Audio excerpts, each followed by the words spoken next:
દ્વારકાધીશ, જય માતાજી બધા મિત્રોને. કેમ છો? મજામાં? તો મજામાં જ હશો. તો આજે આપણે બનાવવાના છીએ રીંગણાના ઓરા. તો આપણે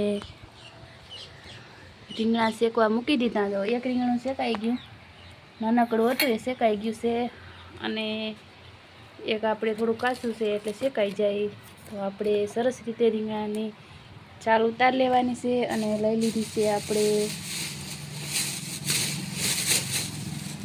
લીલી ડુંગળી અને ટમેટાં. તો ટમેટાં પણ આપણે ધોઈને મોરી લઈશું, અને ડુંગળી પણ મોરવાની છે ઝીણી ઝીણી. ને ધાણા ભાજી છે.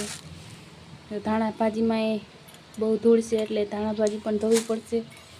તો આપણે રીંગણા શેકાઈ જાય ત્યાં સુધીમાં આપણે ટમેટાં ધોઈ લઈએ, ધાણા ભાજી અને ડુંગળી બધું ધોઈ અને કટિંગ કરી લઈએ. પછી આપણે ઓરો બનાવીશું. તો આપણા રીંગણા શેકાઈ ગયા છે, અને જો સરસ મજાના આપણે રીંગણા ફોલી અને આવી રીતે આપણે બધા રીંગણા એકદમથી જોઈ અને સરસ મજાનો ઓરો બનાવી લીધો છે. છૂંદો કરી નાખ્યો, અને આપણે ટમેટાં ધોઈ લીધા અને ડુંગળી પણ આપણે સાફ કરી લીધી. તો ડુંગળીને ટમેટાં આપણે કટિંગ કરી લઈશું, અને ડુંગળીને ટમેટાં આપણે ઝીણા ઝીણા મોરવાના છે. તો આપણે આવી રીતે ડુંગળી અને ટમેટાં કટિંગ કરી લઈએ.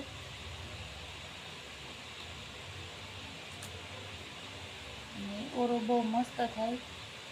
હજી તો શિયાળા જેવા રીંગણા ન આવે અટાણે, તો બહુ મીઠો ઓરો થાય. અને અમારા રાવલના તો ફેમસ દેશી રીંગણા છે.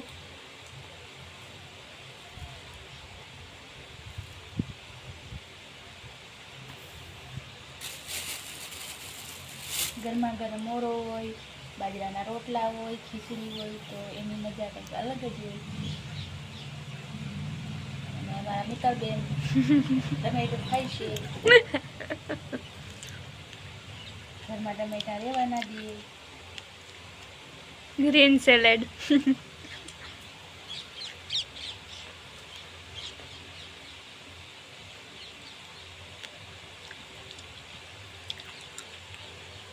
તો આપણે 2 ટમેટા મોરાઈ ગયા છે. તો હવે આપણે ડુંગળીનું મશીન સંભાળી લેવાનું છે. તો ડુંગળી પણ ઝીણી ઝીણી કટિંગ કરી લઈએ.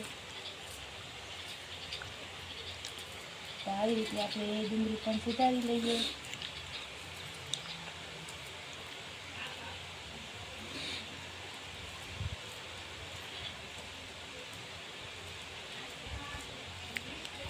તો આપણા મસાલા બધા તૈયાર થઈ ગયા છે. જો ડુંગળી અને ટમેટું પણ કટિંગ થઈ ગયું, અને ધાણા ભાજી પણ આપણે મોરી લીધી.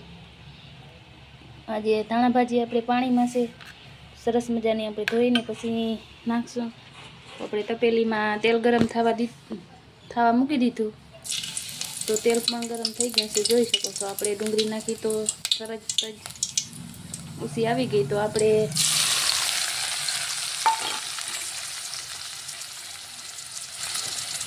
પહેલાં તો ડુંગળી અને ટમેટું નાખી દઈએ.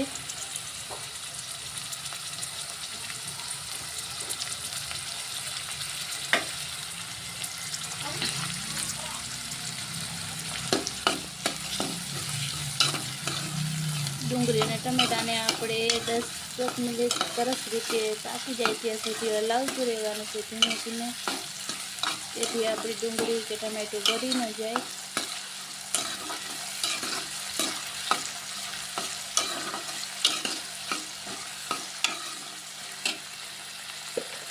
એમાં નાખી દઈશું આપણે હળદર,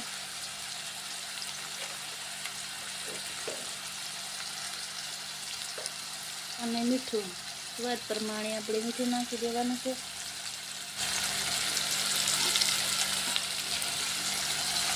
અને એને મિક્સ કરી દેવાનું આપણે હળદર અને મીઠું સરસ રીતે.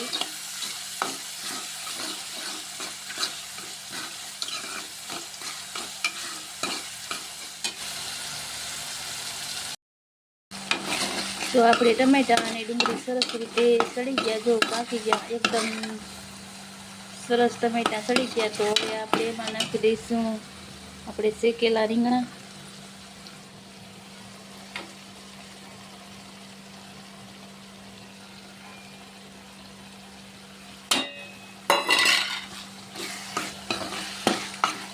એને પણ આપણે મિક્સ કરી દઈએ.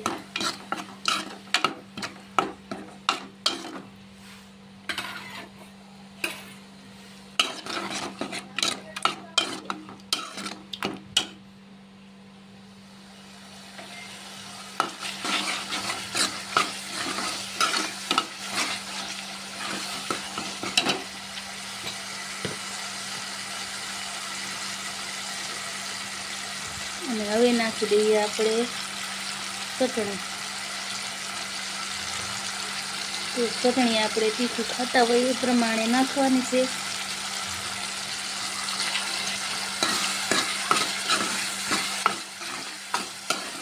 અને ઓરો થોડો તીખો સ્પાઈસી હોય તો વધારે મજા આવે.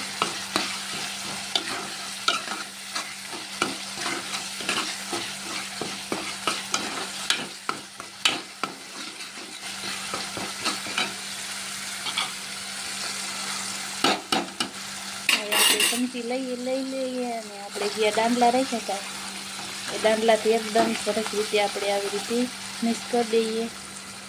ગેસને આપણે ધીમો કરી નાખશું.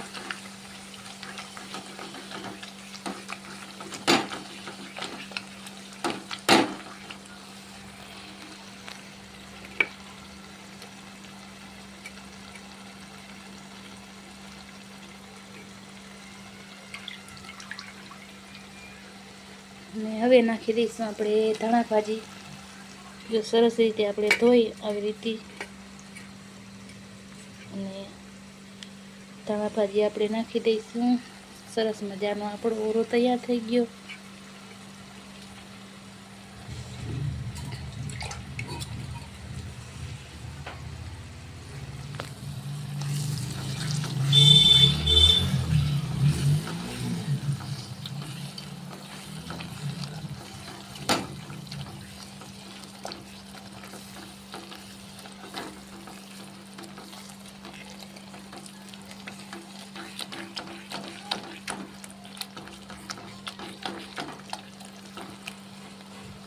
અને રીંગણાના દાંડલા જેને રાખવા હોય એ જ રાખી શકે, કારણ કે આપણે કાઢીને નાખી દેવાના હોય.